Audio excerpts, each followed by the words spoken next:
everyone. Welcome back to Nerd Lore. After seeing Doctor Strange 2 and the trailer for Thor 4, I am more excited than ever to see what Marvel has in store for the next installment of Thor. Thor Love and Thunder will introduce some core elements to Thor's story, such as the introduction of Jane Foster as Mighty Thor, the re-inclusion of Mjolnir, and even more. After seeing the direction Taika Waititi took with the last Thor movie, and the comic run this movie is inspired by, I have nothing but faith this movie will be an amazing one. With the trailer for the movie being out for a few weeks now, I have been doing some thinking. And most of that thinking relates to Gorr the God Butcher, his origin, and how faithful the movie will stay to his comic backstory. If I had to guess, it will probably take some of the Gorr backstory, but as to how much is my biggest question. Mainly due to the fact that some of Gorr's backstory and the weapon he uses are directly linked to Knull, the god of symbiotes. Now, if you aren't aware what that weapon is, it is all black the Necro Sword, and in today's video I will be covering Gorr's origin, the Necro Sword, and also Knull, the maker of the Necro Sword, and the being Gorr took it from. Now that we have things established, I won't waste any more of your time, so let's get right into it.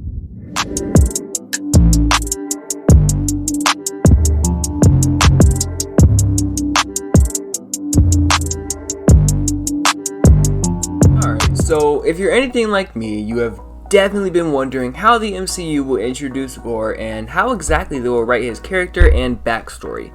If you're not familiar with the character, Gorr is first introduced in Jason Aaron's run of Thor, which first started in 2014. He was introduced in issue number 2 as a mysterious figure who was hunting down a version of Thor in the past, which he then engages in battles with Thor until he captures Thor, imprisons him, and tortures him to near death. Thor himself even admitted this was the first time he felt true terror from someone. After the brief but extremely intimidating introduction to Gorr, we get into his backstory.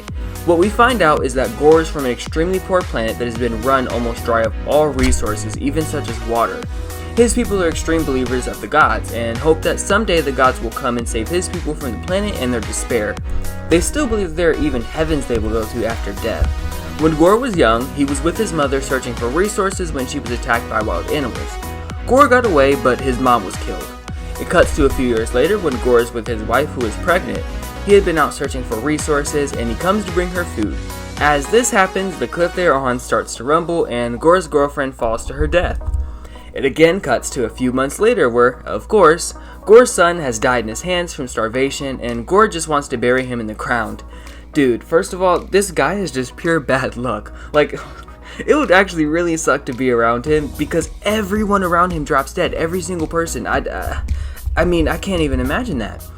Anyways, what is left of Gorr's people heavily disagree with this as it's a part of their religion to hang the bodies of the dead so the gods can take the bodies to the afterlife. After so much death and just overall being tired of the life he is living, Gorr gets upset and begins to scream to his people that gods do not exist and that they are nothing but a made-up lie. Infuriated by this, his people begin to stone him with rocks until he passes out. That is stone cold. You hear the pun? Stone cold. Gorr then wakes up and is crawling through endless amounts of desert until he hears a loud boom. He goes up to see what it is and realizes it's two gods fighting. We later learn the god in black armor is Knull and the god in gold armor is powered by the Enigma Force.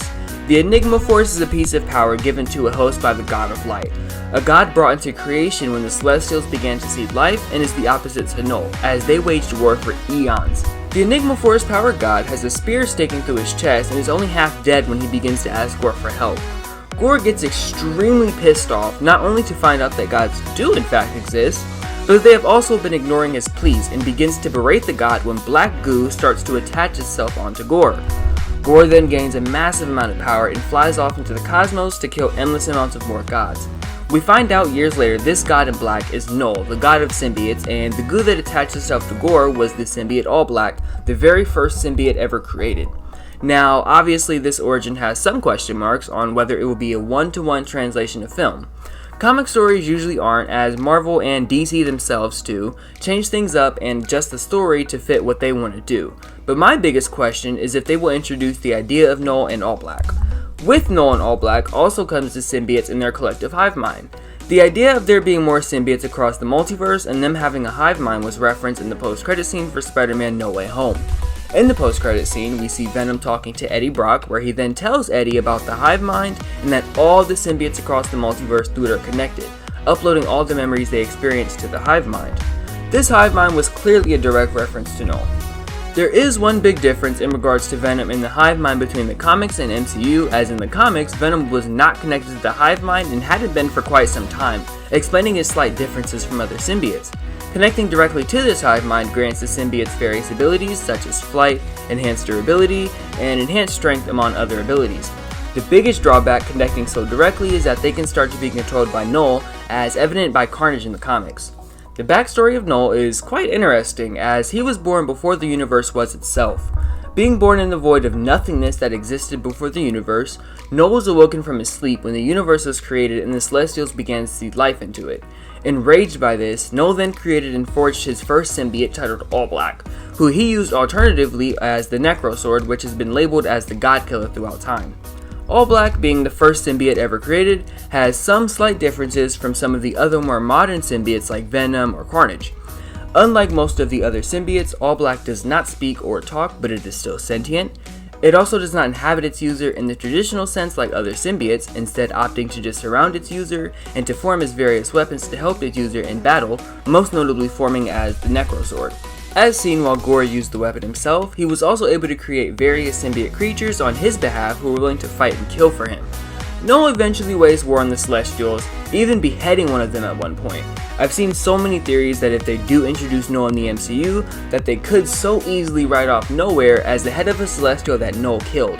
After waging war on the Celestials, Knull created more symbiotes until he amassed an army. The symbiotes themselves, not entirely agreeing with what Knull was doing, then encased him in a prison made out of symbiotes, which was thought to be the symbiote homeworld Clintar, but in reality was just a prison for Knull. He was left here for countless years until he broke out in the King in Black event in the comics. Now, there are a few reasons as to why Knull might not be introduced in the MCU, mainly because of the Sony and Marvel deal in place. It's very unclear as to how this deal actually works, as the details have not been publicly released, but it has been speculated that since Knull in the comics is mainly a Venom villain, and all of his origin is centered around the symbiotes, which are owned by Sony, he might not be able to come to the main MCU. Now, that doesn't necessarily mean Knull couldn't come to our main MCU and to cause havoc, as we have already seen not only Venom visit the main MCU at the end of No Way Home, but Venom also left a piece of himself there before going back to the Sony Marvel universe. Since we do already technically have symbiotes in the MCU, there could end up being the possible connection to Gorr and Knull in Thor Love and Thunder. Gorr is hands down one of the best and most interesting Marvel villains to exist. Some of his various feats include torturing the god of torture to death, how ironic is that, being one of the only beings to instill true fear into Thor, and building a bomb that would have killed every god who has ever existed and who ever will exist. That's a bit extreme. Although Gorr doesn't directly have powers like the gods he faces, his determination alone makes him more powerful than some of the craziest Marvel villains. His character was written wonderfully, and although his motives aren't good, his intentions do make some sense. Gorr isn't necessarily wrong in some of the things he says, as Thor himself even says that Gorr wasn't wrong for thinking the way he did of the gods. Granted, Thor was extremely beat down and discouraged, but Gorr is right. The gods in the Marvel Universe don't really care about the well-being of mortals, and more care to use mortals or to ignore them and deal with their own petty affairs. Of course, though, the way Gorr is going about it probably isn't the best. I don't agree with it. But this mishandling of the mortals by gods has left Gorr to have nothing but rage and hatred for them, even going as far to murder his new wife because she referred to him as her god, as Gorr is disgusted by the term. Apparently, there were a few cut lines from Moon Knight that would have referenced Gorr or in some general way referenced and foreshadowed him. I really wish they would have kept this, as it would have tied things together just a bit more, and I even bet to myself a few times that there would have been some sort of reference to the Thor movie, but it's still good to know it was at least something they had in mind. Plus, I can understand why it wasn't there, as it was very, very clear they wanted Moon Knight to be its own series, separated from the events of the rest of the MCU at the time. Once again, I seriously cannot wait for Thor 4, especially after how great Thor Ragnarok was. Marvel has been a roll with movie after movie, somehow finding a way to top the last film time after time again, so I have faith in Thor and just about every other project Marvel releases at this point. If you have enjoyed this video, feel free to leave a like because it is completely free and helps support the channel.